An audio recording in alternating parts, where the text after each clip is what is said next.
Hello and welcome to fun learning. आज इस video के अंदर हम फुटबॉल की कुछ बेसिक और इम्पोर्टेंट रूल को करने वाले हैं और साथ ही हम उसके ग्राउंड की मेजरमेंट भी करने वाले हैं। ठीक है। वीडियो शुरू करने से पहले मैं आपको बता दूं कि आप मुझसे फेसबुक पर, इंस्टाग्राम पर और टेलीग्राम पर इन आईडीज के द्वारा जुड़ सकते हैं। टेलीग्राम पर आपको मेरी सारी वीडियो की पीडीएफ मिल जाएगी। तो चलिए शुरू करते हैं। अब देखिए, सबसे पहले फुटबॉल के रूल की अगर हम बात करें तो फुटबॉल के अंदर होते हैं टोटल 17 रूल्स। ठीक है, 17 ऑफिशियल नियम होते हैं फुटबॉल के अंदर, जो कि IFAB के द्वारा यहाँ पर एनुअली मेंटेन किए जाते हैं और अपडेट किए जाते हैं। ठीक है, जैसा आपको पता होगा फुटबॉल के जो रूल होते हैं वो हर साल अपडेट होते हैं। ठीक है, कुछ ना कुछ चेंजेस उनमें होती रहती हैं।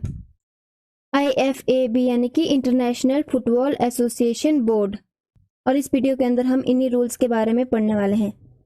जो फर्स्ट लॉ है फुटबॉल का, उसके अंदर आता है the field of football. Football field की मेजरमेंट के बारे में हम पढ़ेंगे। तो फुटबॉल का जो ग्राउंड होता है वो कुछ इस तरह का दिखाई देता है। ठीक है, और इसकी मार्किंग कैसे होती है? नॉर्थ टू साउथ, उत्तर दक्षिण दिशा में बनता है फुटबॉल का ग्राउंड। ठीक है, और इसमें देखिए जो ये वाली लाइन है, इस लाइन को क्या बोलते हैं? Touch line. और इस टच लाइन की लेंथ कितनी होती है? इसकी लेंथ होती है 90 से 120 मीटर। अगर यार्ड में देखें तो 100 से 130 यार्ड। और इस तरह से जो ये वाली लाइन है, इस वाली लाइन को बोलते हैं गोल लाइन। और गोल लाइन की कितनी विड्थ होती है? इसकी विड्थ होती है 45 से 90 मीटर और यार्ड में 50 से 100 यार्ड। यानी कि फुटबॉल ग्राउंड की जो लेंथ होती है वो होती है इतनी, और जो विड्थ होती है वो होती है इतनी। ठीक है, और इंटरनेशनल मैचेस के अंदर देखिए जो खेल का मैदान होता है, ठीक है, उसकी लेंथ और विड्थ कितनी होती है? उसकी लेंथ होती है 100 से 120 यार्ड और विड्थ होती है 70 से 80 यार्ड के बीच में। फिर उसके बाद आपको यहाँ पर एक सर्कल दिख रहा होगा इसके बीच में, इसको बोलते हैं सेंटर सर्कल। और इसके बीच में एक मार्क आपको यहाँ दिख रहा होगा, ये है सेंटर मार्क। ठीक है, और ये सर्कल कितने का होता है, यानी इसका रेडियस कितना होता है? इसका रेडियस होता है 9.15 मीटर या 10 यार्ड। और ये जो सेंटर वाली लाइन है इसको बोलते हैं हाफ वे लाइन। फिर आपको यहाँ दोनों तरफ क्या दिख रहा होगा? आर्क। ठीक है, ये इसको बोलते हैं पेनल्टी आर्क। और इसके बाद ये वाला जो एरिया है ये है पेनल्टी एरिया। फिर पेनल्टी एरिया के अंदर आपको एक निशान सा लगा दिखाई दे रहा होगा, ये वाला होता है हमारा पेनल्टी मार्क, यहाँ से पेनल्टी ली जाती है। फिर उसके बाद देखिए पेनल्टी एरिया के अंदर एक छोटा सा बॉक्स और दिखाई दे रहा है, ये है हमारा गोल एरिया। ठीक है, अब इनकी मेजरमेंट किस तरह से होती है? जो पेनल्टी एरिया होता है ये होता है 16.5 मीटर, यानी 18 यार्ड का डिस्टेंस होता है इसका। ठीक है, फिर उसका जो गोल एरिया होता है, गोल एरिया होता है 5.5 मीटर का, यानी 6 यार्ड का। फिर देखिए गोल लाइन से लेकर पेनल्टी मार्क तक के बीच का डिस्टेंस कितना है? 11 मीटर या 12 यार्ड। ठीक है, और इस तरह से ही पेनल्टी मार्क से लेकर जो पेनल्टी आर्क तक के बीच का डिस्टेंस होता है वो होता है 9.15 मीटर या 10 यार्ड्स। फिर उसके बाद देखिए यहाँ से यहाँ तक का जो डिस्टेंस है, ठीक है, दोनों तरफ यहाँ से यहाँ तक का डिस्टेंस वो कितना होता है? ये होता है 16.5 मीटर या 18 यार्ड्स। ठीक है, इस तरह से यहाँ पर भी 16.5 मीटर। फिर उसके बाद देखिए हमारा गोल पोस्ट से लेकर गोल एरिया तक का डिस्टेंस कितना होता है? ये होता है 5.5 मीटर या 6 यार्ड। फिर देखिए कॉर्नर एरिया के अंदर आपको कुछ आर्क से दे रहे होंगे चारों तरफ में, इसका रेडियस कितना होता है? 1 मीटर। ठीक है, 1 यार्ड होता है। फिर इस तरह से ही आपको यहाँ पर कुछ मार्क लगे दिखाई दे रहे होंगे चारों तरफ में, ये वाले होते हैं ऑप्शनल मार्क। ठीक है, जिसका डिस्टेंस कितना होता है? 9.15 मीटर या 10 यार्ड्स। फिर देखिए फुटबॉल ग्राउंड में जो लाइनें होती है, जो मार्किंग लाइन होती हैं, वो कितनी मोटी होती है? ठीक है, उनकी मोटाई या थिकनेस कितनी होती है? 5 इंचेस या फिर 12 सेंटीमीटर। इसके अलावा यहाँ चारों कॉर्नर्स पे फ्लैग्स लगे रहते हैं। ठीक है, इसमें 2 फ्लैग सेंटर में भी लगे होते हैं, लेकिन ये पूरी तरह से क्या है? ऑप्शनल होते हैं, लगा भी सकते हैं नहीं भी, लेकिन चारों कोनों पर फ्लैग्स लगे रहते हैं। तो अब देखिए फ्लैग्स के बारे में हम समझते हैं। जो फ्लैग्स होते हैं, हमने कहा इस तरह से कुछ देखिए चारों कोनों पे फ्लैग्स लगे रहते हैं, और इनकी ऊंचाई कितनी होनी चाहिए? 5 फुट से कम नहीं होनी चाहिए। और मैंने पहले ही कह दिया कि 2 फ्लैग इसमें ऑप्शनल होते हैं जो सेंटर लाइन के पास, ठीक है, टच लाइन से 1 गज की दूरी पर लगाए जाते हैं। ठीक है, झंडे का जो कपड़ा लगा रहता है उसकी लंबाई और चौड़ाई कितनी होती है? 12 से 13 इंचेस। फिर देखिए गोल पोस्ट, ठीक है, इस गोल पोस्ट की मेजरमेंट क्या होती है? इसकी जो ऊंचाई होती है वो होती है 2.44 मीटर या 8 फीट। ठीक है, जो इसकी चौड़ाई होती है वो कितनी होती है? 7.32 मीटर या 8 यार्ड्स। के जो गोल पोस्ट का व्यास होता है वो कितना होता है? 5 इंचेस।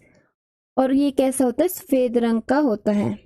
फिर है बॉल की मेजरमेंट। जो फुटबॉल होती है वो स्फेरिकल या गोलाकार की होनी चाहिए, ठीक है, जो कि चमड़े या अन्य प्रमाणित सामग्री की बनी होनी चाहिए। और इसकी जो परिधि है या सरकमफ्रेंसिस है वो कितना होता है? 27 से 28 इंचेस।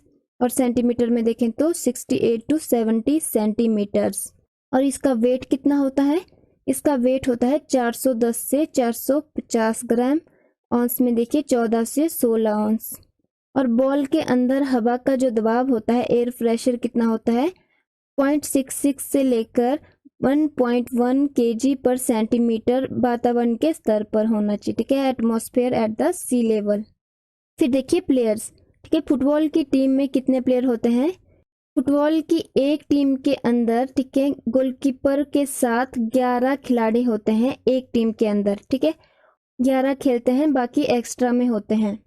मैच स्टार्ट करने के लिए कम से कम 7 खिलाड़ी होने चाहिए। अगर 7 से कम खिलाड़ी होते हैं तो मैच यहाँ पर स्टार्ट या कंटिन्यू नहीं होता है। और उसके बाद देखिए सब्स्टिट्यूशन। सब्स्टिट्यूशन कितने होते हैं? गोलकीपर को मिलाकर यहाँ 3 सब्स्टिट्यूशन होते हैं, ठीक है। कुछ कंपटीशन के अंदर मैक्सिमम 5 सब्स्टिट्यूशन भी होते हैं, लेकिन ज़्यादातर यहाँ पर 3 सब्स्टिट्यूशन जो है वो मान्य होते हैं। और कोई भी प्लेयर यहाँ गोलकीपर के साथ चेंज हो सकता है। फिर है यूनिफॉर्म और इसके जो इक्विपमेंट होते हैं। फुटबॉल के अंदर जो कंपलसरी इक्विपमेंट्स है वो कौन से होते हैं? एक तो इसमें शर्ट एंड स्लीव्स होने चाहिए, शॉर्ट्स होने चाहिए, सॉक्स, ठीक है, सिन गार्ड, फुटवियर, और गोलकीपर जो है वो ट्रैक सूट भी पहन सकता है, ठीक है। फिर देखिए सेफ्टी की रीजन से यहाँ पर प्लेयर इस तरह की इक्विपमेंट नहीं पहन सकता जो कि डेंजरस होते हैं, ठीक है, जैसे कि कोई भी ज्वेलरी है, नेकलेस है, रिंग है, ब्रेसलेट, ईयररिंग्स, लेदर बैंड है और रबर बैंड एटसेट्रा, ठीक है। अब देखिए खेल शुरू करने का तरीका क्या होता है, गेम स्टार्ट या रीस्टार्ट कैसे होता है। अब सबसे पहले क्या होता है? टॉस। और टॉस जो भी टीम जीत जाती है वो डिसाइड करेगी उन्होंने किक ऑफ लेना है या फिर कौन सी साइड उन्होंने लेनी है, या तो ये बोल सकते हैं कि कौन से गोल को उन्होंने अटैक करना है पहले हाफ के अंदर। तो बेसिकली खेल जो शुरू होता है वो किक ऑफ से शुरू होता है, ठीक है। किक ऑफ में क्या होता है, जैसे आप इस इमेज में देख सकते हैं कि यहाँ पर जो भी टीम किक ऑफ ले रही होगी उनका खिलाड़ी सेंटर में खड़ा रहेगा और जो अपने साथी को बॉल किक करके पास करेगा, ओपोनेंट टीम है वो अपने ही हाफ में खड़े रहते हैं, ठीक है। फिर देखिए किक ऑफ से क्या होता है, दोनों ही हाफ का मैच यहाँ पर स्टार्ट होता है। फिर अगर देखिए एक्स्ट्रा टाइम दिया जाता है और एक्स्ट्रा टाइम के अंदर भी जो दोनों हाफ है उसमें भी मैच शुरू होता है किक ऑफ से। और फिर देखिए जब भी गोल होता है, ठीक है, जब भी गोल स्कोर होता है तब भी यहाँ पर जो मैच दोबारा से शुरू होता है वो भी किक ऑफ से शुरू होता है। और किक ऑफ के दौरान क्या है, ओपोनेंट टीम के खिलाड़ी एटलीस्ट वो 9.15 मीटर या 10 यार्ड की दूरी पर यहाँ खड़े होने चाहिए बॉल से। फिर इस तरह से देखिए किक ऑफ से खेल शुरू हो जाता है, ठीक है। फिर खेल शुरू होने के बाद दोनों ही टीमों का क्या उद्देश्य होता है कि उन्होंने ओपोनेंट के गोल में जाकर यहाँ बॉल को डालना होता है, ठीक है। और यहाँ पर जो टीम ज़्यादा से ज़्यादा गोल करेगी वो यहाँ पर विनर हो जाती है। और ऐसा करने के लिए वो यहाँ पर कई तरह की टेक्निक और स्किल का प्रयोग करते हुए बॉल को दूसरे के गोल पोस्ट तक लेके जाते हैं, फिर यहाँ पर किक कर देते हैं गोल की तरफ को, ठीक है। और इस प्रोसेस के अंदर उन्हें बॉल को हाथ से टच नहीं करना होता है, वो पाँव से बॉल को मारते हुए ले जाएंगे या तो अपने साथी को बॉल को पास करेंगे, ठीक है। बॉल को हाथ से सिर्फ गोलकीपर टच कर सकता है, वो भी सिर्फ पेनल्टी एरिया के अंदर रहकर, ठीक है, उसके बाहर वो भी यहाँ बॉल को हाथ से टच नहीं कर सकता है। यहाँ पर खिलाड़ी जो है वो अपने हेड का उपयोग कर सकते हैं, अपने चेस्ट का, अपने पाँव का उपयोग कर सकते हैं बॉल को मारने के लिए, ठीक है, लेकिन अपने हाथ का, अपनी बाजू का उपयोग नहीं कर सकते हैं, नहीं तो हैंडबॉल दिया जाएगा। अब यहाँ पर एक और चीज़ देखिए, गोल होने के लिए बॉल पूरी तरह से गोल लाइन को क्रॉस करनी चाहिए, ठीक है। यहाँ पर अगर बॉल थोड़ी सी भी गोल लाइन के ऊपर या गोल लाइन को टच कर रही है, ठीक है, तब यहाँ पर गोल नहीं माना जाएगा। फिर उसके बाद देखिए मैच में फॉल्स होते हैं, पेनल्टी होती है, कॉर्नर दिए जाते हैं, ठीक है। उस स्थिति में यहाँ मैच शुरू होते हैं फ्री किक से, पेनल्टी किक, थ्रो इन या गोल किक से या कॉर्नर किक से। कई बार क्या है, रेफरी मैच को स्टॉप कर देता है किसी सिचुएशन की वजह से, या फिर बॉल डैमेज हो गई है इस वजह से, तब वहाँ पर क्या होता है, ड्रॉप्ड बॉल से यहाँ मैच रीस्टार्ट होता है। फिर देखिए बॉल यहाँ खेल के अंदर है या खेल के बाहर है, यानी बॉल इन है या फिर आउट ऑफ प्ले है, उसको हम यहाँ समझेंगे। अब यहाँ पर देखिए बॉल पूरी तरह से खेल के बाहर तब मानी जाती है जब वो इस तरह से लाइन को पूरी तरह से क्रॉस करके बाहर चली गई हो, और अगर बॉल यहाँ पर ग्राउंड के अंदर है तो वो बॉल इन प्ले कहा जाता है, ठीक है। और अगर बॉल का कुछ पार्ट भी अगर लाइन के ऊपर है, लाइन को टच कर रहा है, तब भी वो बॉल प्ले में मानी जाती है, ठीक है। इस तरह से आप देख सकते हैं ये बॉल भी क्या है, प्ले में है, ठीक है। बॉल तभी आउट ऑफ प्ले मानी जाएगी जब वो पूरी तरह से लाइन को क्रॉस करके बाहर चली गई हो।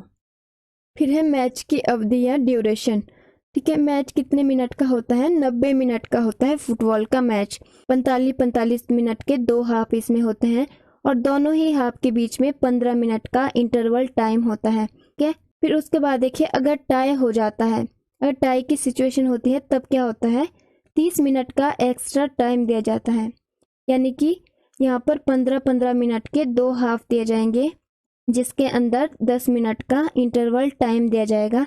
और अगर इस एक्स्ट्रा टाइम के अंदर भी टाई ब्रेक नहीं होता है, तब यहाँ पर पेनल्टी शूट आउट तक खेल चलता है, ठीक है। दोनों ही टीम को 5-5 पेनल्टी शूट दिए जाते हैं। अगर इसके बाद भी यहाँ निर्णय नहीं निकलता है, तब यहाँ पर सडन डेथ का नियम लागू होता है। इसमें क्या होता है, पेनल्टी शूट आउट को कंटिन्यू कर दिया जाता है, ठीक है। जो टीम पहले गोल करेगी वो यहाँ पर जीत जाएगी, ठीक है। यहाँ के दोनों ही टीम के पास एक एक पेनल्टी शूट है, ठीक है। अब यहाँ पर एक टीम मान लीजिए ये गोल करती है और ये टीम गोल नहीं करती है, और उसी टाइम पर क्या है, ये वाली टीम क्या है, विनर हो जाएगी। देखिए यहाँ पर अगर दोनों ही टीम यहाँ पर गोल कर देती है या फिर दोनों ही टीम गोल नहीं करती है, तब भी स्कोर इक्वल रहता है। उसके बाद यहाँ फिर से एक एक पेनल्टी शूट आउट दिए जाते हैं, और इस तरह से यहाँ मैच कंटिन्यू रहता है जब तक टाई ब्रेक ना हो जाए। तो ये तो था देखिए जो वर्ल्ड कप वगैरह होते हैं या फाइनल्स होते हैं, उसमें तो 90 मिनट के खेल के बाद अगर टाई हो जाता है तब एक्स्ट्रा टाइम दिया जाता है, ठीक है, 30 मिनट का। अब जो लीग मैचेस वगैरह होते हैं उसमें देखिए मैच का निर्धारण कैसे होता है, उसमें एक्स्ट्रा टाइम नहीं दिया जाता है, उसमें मैच ड्रॉ हो जाता है। एक तो है सिंपली जो यहाँ पर 90 मिनट के अंदर ज़्यादा गोल करेगा वो टीम विनर हो जाएगी।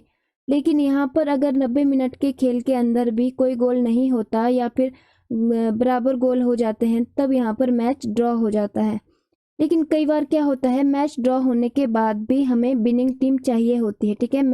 कोई ना कोई टीम को आगे लेके जाना होता है, ठीक है। उस स्थिति में फिर विनिंग टीम कैसे निकालते हैं, उसमें एक तो ये देखा जाता है, ठीक है, अबे गोल रूल। सब अब अबे गोल रूल के अंदर क्या होता है, देखिए एक मैच होता है अपने ही होम प्लेस के अंदर और एक मैच होता है ओपोनेंट के होम प्लेस के अंदर।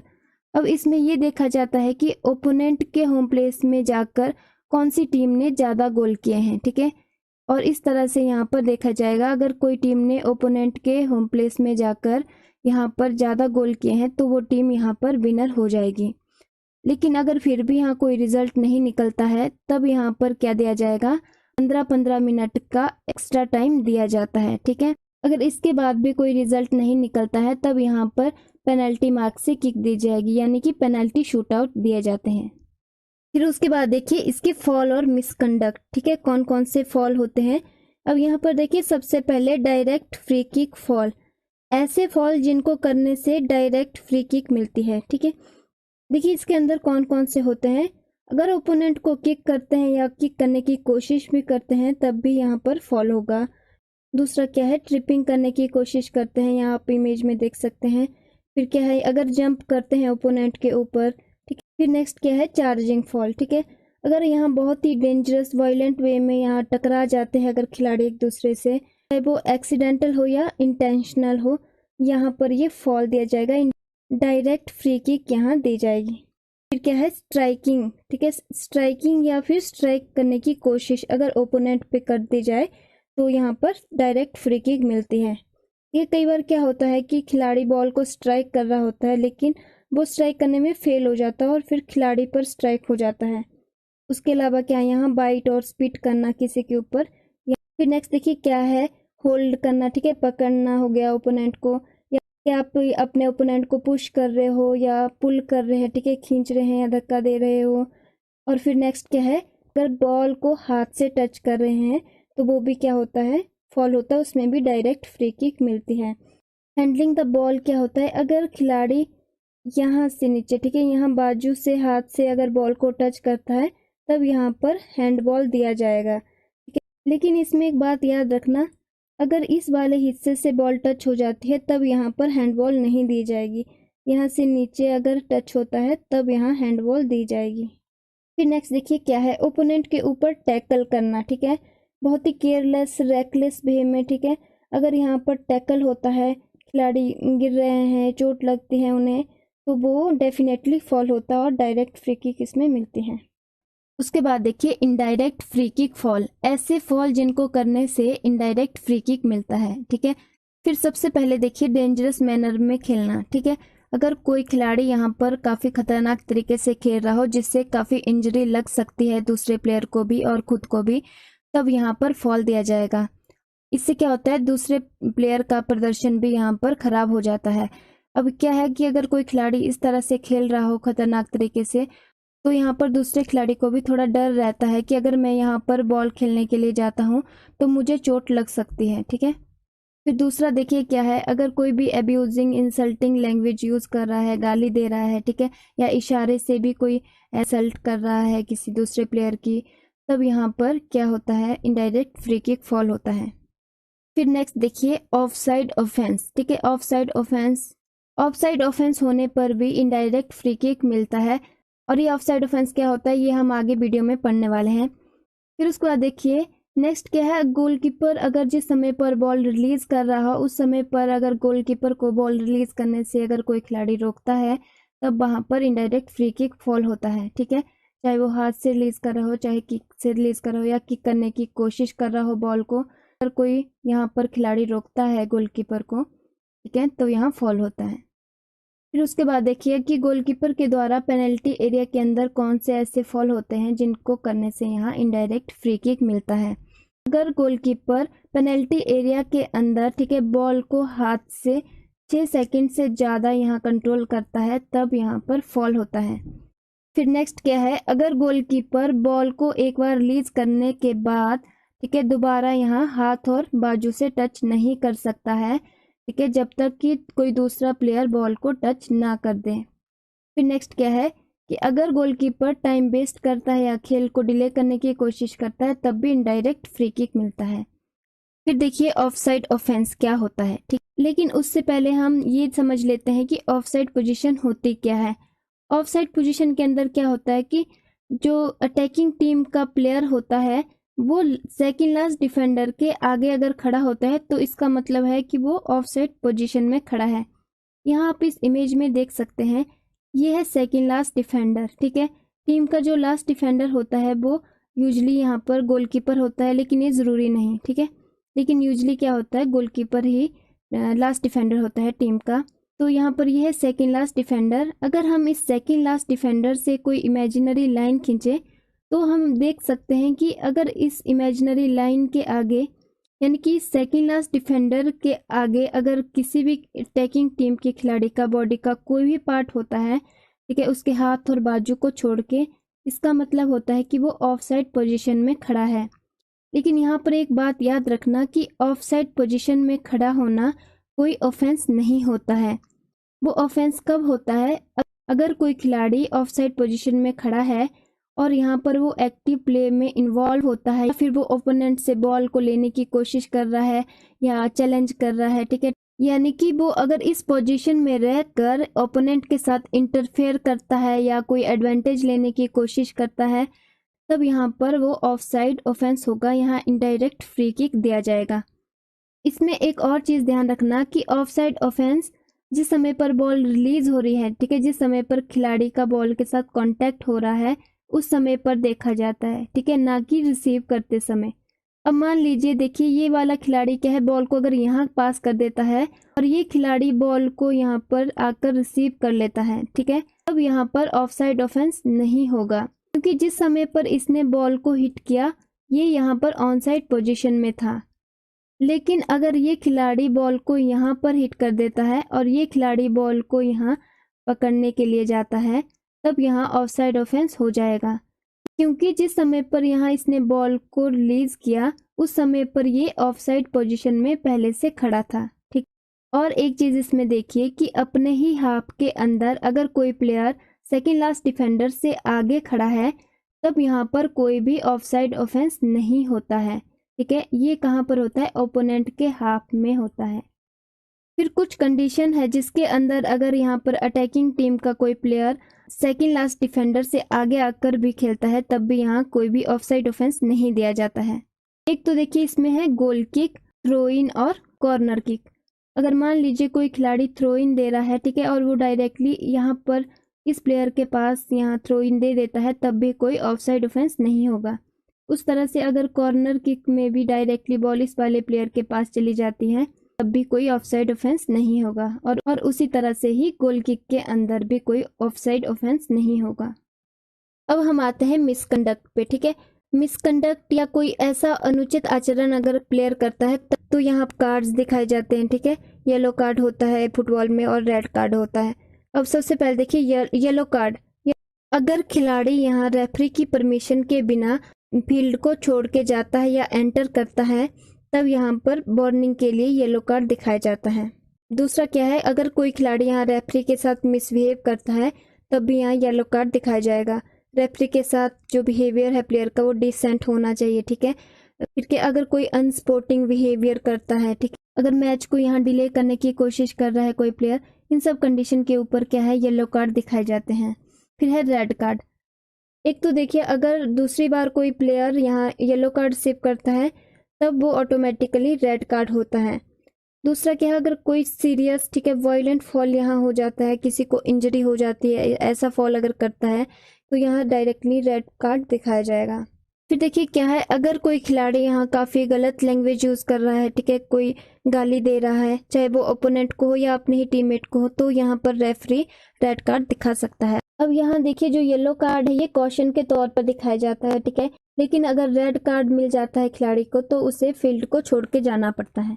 फिर उसके बाद देखिए फ्री किक्स। अभी हमने पीछे भी पढ़ा कि जब भी फॉल होते हैं तब यहाँ पर फ्री किक मिलती है, ठीक है, इनडायरेक्ट फ्री किक या डायरेक्ट फ्री किक। अब देखिए फ्री किक ली कहाँ से जाती है, जिस भी जगह पर फॉल होता है वहां से फ्री किक दी जाती है, ठीक है। मान लो अगर यहाँ पे हो गया तो यहाँ से दी जाएगी, अगर यहाँ पर इस तरह से कहीं पे अभी अगर फॉल होता है तो वहां से फ्री किक दी जाएगी, ठीक है, इनडायरेक्ट या डायरेक्ट फ्री किक। लेकिन एक चीज याद रखना, ये जो पेनल्टी बॉक्स है, पेनल्टी बॉक्स के अंदर अगर फॉल होता है तो यहाँ पेनल्टी किक दी जाएगी।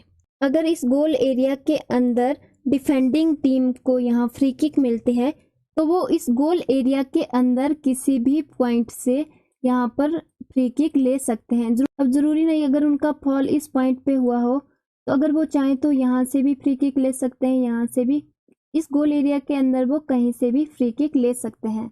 और अगर इस गोल एरिया के अंदर अटैकिंग टीम को इनडायरेक्ट फ्री किक मिलती है तब वो यहाँ पर इस गोल एरिया लाइन के नज़दीक से कहीं से भी फ्री किक ले सकते हैं। लेकिन कंडीशन क्या है, वो लाइन क्या है, पैरेलल होनी चाहिए गोल लाइन की, यानी कि वो इस तरह से यहाँ से इस लाइन के पैरेलल यहाँ पर फ्री किक ले सकता है, ठीक है। एक इसमें और क्या पॉइंट है, अगर फॉल ग्राउंड के बाहर हुआ हो तब यहाँ फ्री किक बाउंड्री लाइन के पास जो भी नियरेस्ट पॉइंट होगा, ठीक है, नज़दीकी पॉइंट होगा जहाँ से फॉल हुआ हो वहाँ से दिया जाएगा। अगर मान लो यहाँ पर फॉल हुआ हो तो यहाँ पर इसके नज़दीक की बाउंड्री लाइन से यहाँ फ्री किक ली जाएगी। तो ठीक है, ये हमने देख लिया कि फ्री किक कहाँ से ली जाती है और फ्री किक कैसे ली जाती है। इस तरह से जो डायरेक्ट फ्री किक होती है उसमें खिलाड़ी डायरेक्टली बॉल को किक कर सकता है, इनडायरेक्ट फ्री किक में उसे अपने साथी को बॉल पास करना होता है। और इसमें देखिए फ्री किक के टाइम पर ओपोनेंट प्लेयर जो है वो कितने दूरी पर होने चाहिए, 9.15 मीटर या 10 यार्ड की दूरी पर बॉल से वो होने चाहिए। और इसमें क्या है, फ्री किक के दौरान क्या है, 3 या 3 से ज़्यादा डिफेंडिंग प्लेयर एक बॉल बना के यहाँ पर रह सकते हैं। ठीक है, यहाँ पर आप देख सकते हैं इस इमेज में, यहाँ पर कुछ खिलाड़ी इस तरह से आपको खड़े दिखाई दे रहे हैं। ठीक है, ये बॉल के रूप में यहाँ खड़े हुए हैं। और यहाँ पर जो भी अटैकिंग टीम के प्लेयर होते हैं वो कितनी दूरी पर रहने चाहिए इस बॉल से, वो होने चाहिए एटलीस्ट 1 मीटर या 1 यार्ड की दूरी पर। फिर उसके बाद है पेनल्टी किक। पेनल्टी किक कब दी जाती है, जब कोई प्लेयर पेनल्टी एरिया के अंदर डायरेक्ट फ्री किक फॉल करता है तब उसे पेनल्टी किक दी जाती है। ठीक है, पेनल्टी किक पेनल्टी मार्क से ली जाती है। अब पेनल्टी किक के समय पर देखिए सारे खिलाड़ी पेनल्टी एरिया के बाहर खड़े होने चाहिए। ठीक है, अब यहाँ पर एक ही डिफेंडर होगा, वो होगा गोलकीपर, जो कि गोल लाइन के पास यहाँ पर डिफेंड करेगा। फिर देखिए कॉर्नर किक। कॉर्नर किक कब दी जाती है और किसे दी जाती है, जो कॉर्नर किक है वो अटैकिंग टीम को दी जाती है। ठीक है, कब दी जाती है, जब बॉल यहाँ पर गोल लाइन से होते हुए ग्राउंड के बाहर को चली जाती है।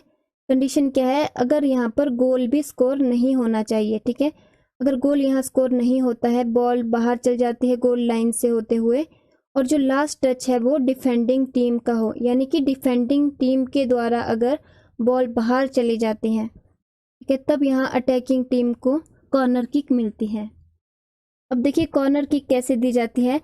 कॉर्नर किक में जो बॉल है वो कॉर्नर एरिया में प्लेस होनी चाहिए नियरेस्ट पॉइंट पर, जहां से बॉल बाहर गई हो गोल लाइन से। ठीक है, इस तरह से आप देख सकते हैं ये खिलाड़ी यहाँ क्या कर रहा है, कॉर्नर किक कर रहा है। और उस समय पर क्या है, ओपोनेंट कितनी दूरी पर होने चाहिए, 9.15 मीटर या 10 यार्ड की दूरी पर होने चाहिए कॉर्नर आर्क से। ठीक है, ये है कॉर्नर आर्क, यहाँ से जो ओपोनेंट है वो कितनी दूरी पर होने चाहिए, 9.15 मीटर। फिर देखिए goal kick. Goal kick defending team को दिया जाता है। ठीक है, गोल किक भी कब दी जाती है, जब बॉल इस गोल लाइन के बाहर चली जाती है, चाहे वो ग्राउंड से होके जाए या हवा से होते हुए जाए। अगर वो इसके ऊपर से होते हुए बाहर चली जाती है, ठीक है, गोल लाइन से होते हुए अगर बॉल बाहर चली जाती है, यहाँ पर गोल स्कोर नहीं हुआ हो अगर, और जो लास्ट टच है वो अटैकिंग टीम का हो, तब यहाँ पर गोल किक दी जाती है डिफेंडिंग टीम को। कॉर्नर किक के अंदर क्या होता था कि लास्ट टच डिफेंडिंग टीम का था और तब वो अटैकिंग टीम को कॉर्नर किक दी जाती थी। ठीक है, यहाँ पर क्या है, डिफेंडिंग टीम को गोल किक दी जाती है अगर बॉल यहाँ से बाहर चली जाती है, और लास्ट टच अटैकिंग टीम का होता है। ये देखिए यहाँ पर ये प्लेयर गोल किक ले रहा है, और गोल किक हमने देखा यहाँ पर किसी भी पॉइंट से ली जा सकती है। ठीक है, गोल एरिया के अंदर डिफेंडिंग टीम के द्वारा।